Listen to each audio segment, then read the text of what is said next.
আরেক ভাই জানতে চেয়েছে নামাজের শুরুতে জায়নামাজের দোয়া নিয়ত এগুলো নাকি পড়তে হয় না।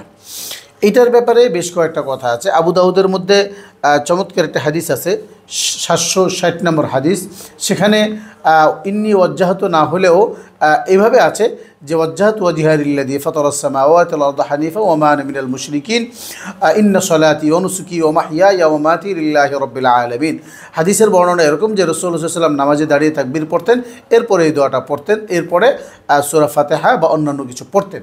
তো যেহেতু নামাজের মধ্যে এই দোয়াটা পড়া একটা বর্ণনার মধ্যে রয়েছে, পাশাপাশি ইন্নী ওয়াজ্জাহতু ওয়াজহিয়া লিল্লাযী ফাতারাস সামাওয়াতি বা পুরা দোয়ার আয়াতগুলোই বাক্যগুলো কোরআনে কারীমের সরাসরি আয়াত, সূরা আনআমের 7 নম্বর পারা সূরা আনআমের আয়াত এগুলো। সুতরাং যেহেতু কোরআনে কারীমের আয়াত, অতএব কোরআনে কারীম পড়লে সওয়াব হবে।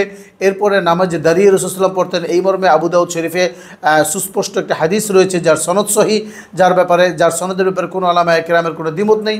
তাহলে আমরা এটাকে সুস্পষ্টভাবে বেদাত বলতে পারি না।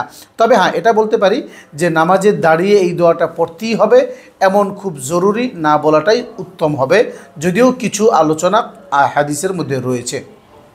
দ্বিতীয় নম্বর যে কথা সেটা হলো যে নিয়তের ব্যাপারে আপনি বলেছেন নিয়ত পড়া। নিয়ত আসলে পড়ার জিনিস না, নিয়ত আসলে করার জিনিস। অর্থাৎ নিয়ত হলেও মনে মনে কোনো একটা সংকল্প, মনে মনে কোনো একটা কিছুকে ধারণা করা, লালন করা, এটাকে বলা হয় নিয়ত। সুতরাং নিয়ত এটা মনের জিনিস, এটা মুখের জিনিস না। পড়তে হলে মুখ দিয়ে পড়তে হয়, আর করতে হলে মন দিয়ে করতে হয়। তো নিয়ত যেহেতু করার জিনিস, পড়ার জিনিস না, অতএব নামাজের সময় আমরা মুখে যে নাওয়াইতান উসাল্লি লিল্লাহি তাআলা আরবা রাকাতাই বা রাকাতাই সালাতুল ফজর ইত্যাদি যে একটা আরবি বাক্য আছে, এই বাক্যটা বলা জরুরি নয়। তবে অবশ্যই নিয়ত করতেই হবে। নামাজের মধ্যে যদি নিয়ত করা না হয় তাহলে নামাজ হবে না। নামাজের জন্য নিয়ত করা ফরজ।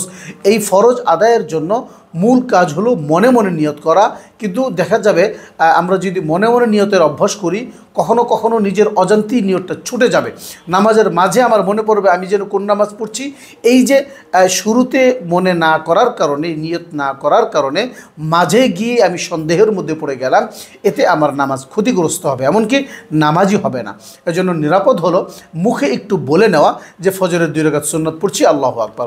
ওই আরবিটা পুরাটা বলা জরুরি না, আবার বাংলায়ও বলা জরুরি না। তবে নিরাপত্তার জন্য বাংলায় অন্তত পক্ষে যেটা আমি মনে মনে নিয়ত করছি ওটা মুখে একটু বলে নিলে নিরাপত্তার সাথে নামাজটা পড়া যায়, বিপদ আপদ থেকে বাঁচা যায়। এজন্য আমি আবেদন করব বা আমি আপনাদের কাছে দরখাস্ত করব, আরবিটা পড়ার পিছনে মেহনত না করে শুধু মনে মনে বলার পিছনেও সীমাবদ্ধ না রেখে মুখে বাংলায় সামান্য একটু উচ্চারণ করব, তাহলে আশা করা যায় নামাজটা আমাদের নিরাপদ থাকবে।